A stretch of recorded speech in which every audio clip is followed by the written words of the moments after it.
여러분, 입추가 지난 장마철에 안녕들 하십니까?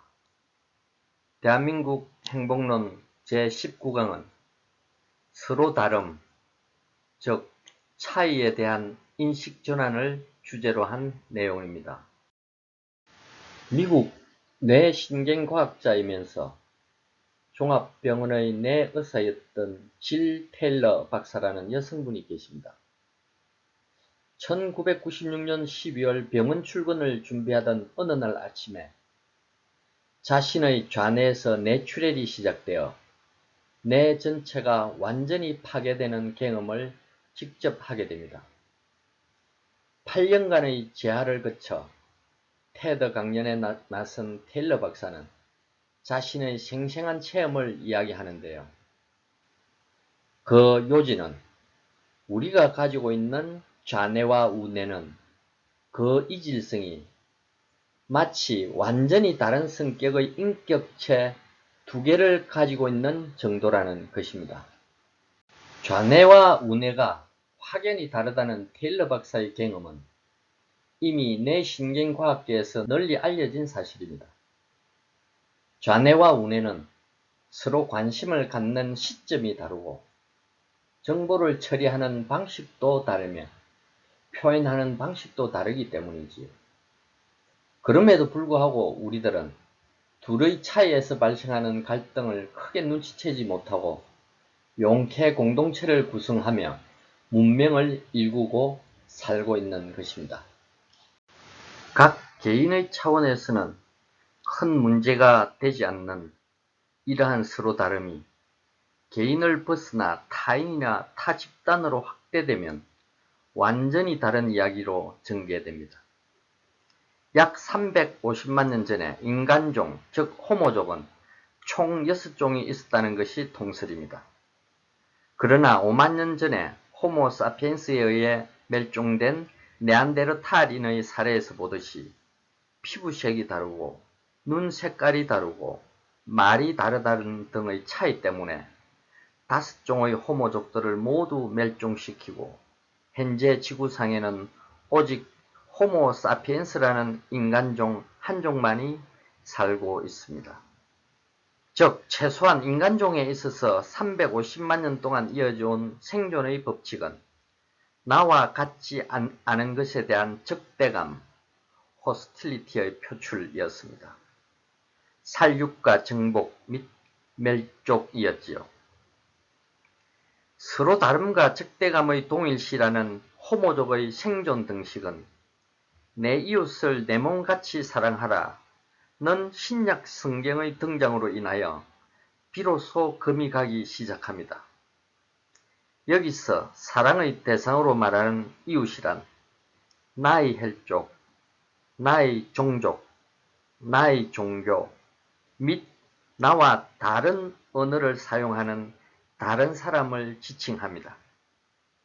그러기에 천재 물리학자인 아인슈타인 박사가 호모족이 소위 인간으로서 도약하게 된 정신적, 사상적 토대를 제공해준 문명의 혁명서가 바로 신약성경이라고 말하고 있는 것입니다. 다민족, 다인종, 다종교를 아우르는 로마 제국의 등장과 함께 서로 다름과 적대감의 등식은 어느 정도 희석되었으나 중세를 지나 근대로 접어들면서 인류는 새로운 다름에 직면하게 됩니다. 즉 종교나 피부색이 아닌 생각의 다름과 차이가 사회적 갈등과 인간 잔인성의 새로운 불씨로 등장한 것이지요. 참고로 생각이 반복되면 신념의 차이로 굳어지고 이 신념이 집단으로 확대되면 이데올로기가 됩니다. 자유와 평등, 보수와 진보, 지롱드당과 자코뱅당이라는 생각의 차이가 만들어낸 막장 유혈극이 바로 1789년 프랑스 대혁명입니다. 생각의 차이에서 비롯된 수많은 희생을 치르고 프랑스 사회와 인류가 획득한 교훈은 무엇이었을까요? 그것은 바로 관용, 톨러런스였습니다. 서로 다름에 대한 관용을 공동체 구성원 모두가 기본 상식과 매너로서 공유하는 것이 바로 해결책이라는 것입니다. 뇌신경과학의 관점에서 보면 생각과 신념의 차이도 결국은 좌뇌와 우뇌의 태생적인 설계의 차이에서 기인함을 알 수 있습니다. 좌뇌는 경험보다는 이론과 해석에 집착하면서 추상적인 당위성과 일관된 법칙의 수립에 강박증을 가지는 반면에 우뇌는 인간 본성 그 자체를 존중하고 자연의 복잡성을 있는 그대로 받아들입니다. 그러기에 우뇌는 자유라는 이데올로기를, 좌뇌는 평등이라는 이데올로기를 후원하며, 따라서 우뇌는 점진적 계획을, 좌뇌는 급진적 혁명을 선호하게끔 애초부터 그렇게 설계되어 있는 것입니다. 단지 주인인 우뇌와 심부름꾼인 좌뇌가 서로의 지위와 신뢰를 배신하지 않는다는 그라운드 룰에 따라 긴장 속에서 해법하는 행태로 운영되는 것이지요. 프랑스 대혁명의 시작과 끝을 가장 가까이서 관찰한 18세기 영국의 정치가이자 사상가인 에드먼드 버크갱은 급진적 혁명을 택한 프랑스와 점진적 계획을 택한 영국의 차이를 이론에 치우친 프랑스인과 경험을 중시하는 영국인의 차이로 해석하였습니다만, 우리나라의 경우는 승리학의 지대한 영향 때문에 경험과 실제의 바탕을 두는 우뇌식 영국보다는 이론과 추상을 편식하는 좌뇌식 프랑스에 더 가까운 뇌구조를 가지고 있습니다. 주인인 우뇌가 심부름꾼인 좌뇌에 이양해준 권한을 벗어나서 마치 뇌의 주도권을 좌뇌가 행사하려는 경향성을 다른 어떤 나라의 사람들보다 더 많이 가지고 있다는 것이지요. 요컨대 좌뇌 편중이 불러오는 사회적 폐행을 최소화하기 위해서는 그 어떠한 법이나 이념보다도 더 높은 사회적 가치로서 서로 다름에 대한 관용, 톨러런스의 태도를 특히 우리 사회는 가져야 한다는 것입니다. 2000년 6월 26일 미국 클린턴 대통령은 인간 게놈 프로젝트의 성과를 발표하면서 오늘 우리 인류는 신이 생명을 창조할 때 사용한 언어를 알게 되었다라고 발표하였습니다. 그런데 각 개인의 DNA 염기 서열은 일란성 쌍둥이를 제외하고는 동일한 사람이 없습니다. 현재 지구인 78억 명의 DNA는 모두 다르다는 것이지요.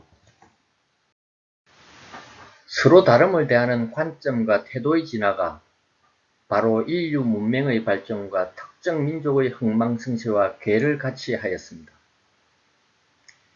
인공지능, 뇌신경과학, 생명과 유전공학이 선도하는 4차 산업혁명 시대에 진입하면서는 이 서로 다름을 대하는 태도에도 대전환이 필요하게 되었습니다.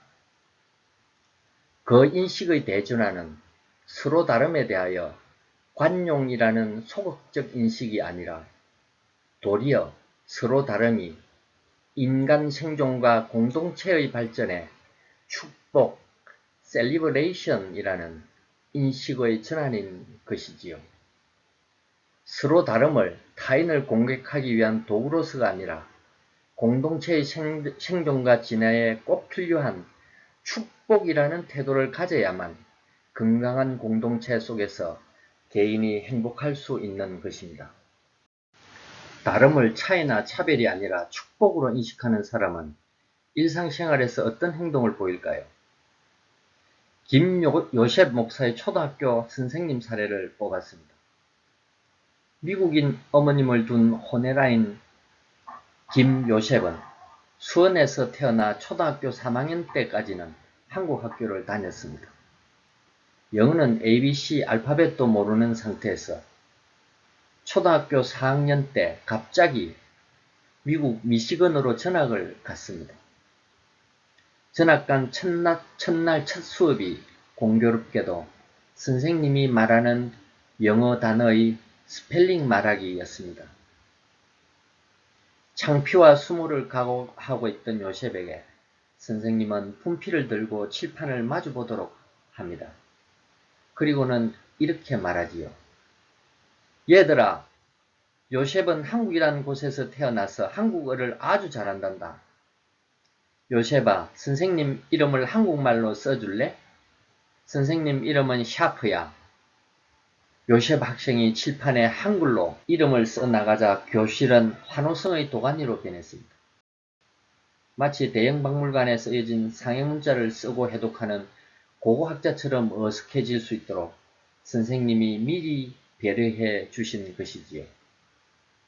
호네라로 늘 열등감에 시달려온 요셉에게 존재의 자존감을 갖게 하고 다름을 축복으로 인식토록 해준 샤프 선생님의 덕분에 트리니티 대학원에서 최연소로 박사학위를 딸 수 있었다는 이야기입니다. 요셉 학생은 지금은 훌륭하고 존경받는 목회자로서 활동하고 있습니다.